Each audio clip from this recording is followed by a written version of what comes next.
Hey everyone, today I'm going to teach you how to organize your designs and create folders in Canva. Without any further ado, let's get started.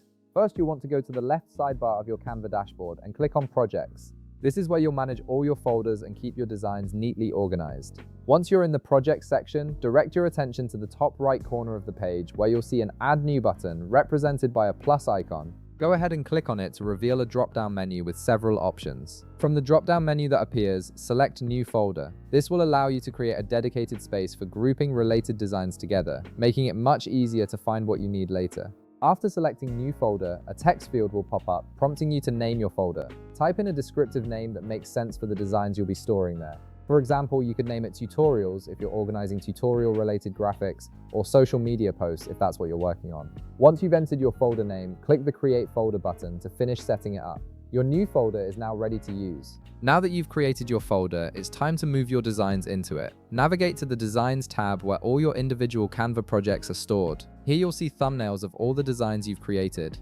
To move designs efficiently, you'll want to use the bulk method, which saves you from moving files one by one. Look for the checkbox that appears on each design thumbnail when you hover over it. Click the checkbox on each design you want to move into your folder. You can select as many designs as you need by checking their boxes, which is perfect when you're organizing multiple projects at once. As you select designs, you'll notice they become highlighted, showing you which ones are ready to be moved. After you've selected all the designs you want to organize, look at the bottom of your screen where a toolbar will appear. Click on the folder icon labeled Move. This will open up a window displaying all your available folders. From the list that appears, select your destination folder, the one you just created, or any other folder where you want these designs to go. Once you've chosen the right folder, click the Move button to confirm your selection. Give Canva a moment to process this action, and your designs will be transferred into the folder you selected. And that's it. You've successfully organized your Canva workspace by creating folders and moving your designs into them, making your projects much easier to manage and find. If this video helped you out, be sure to leave a like, subscribe, and I'll see you in the next one.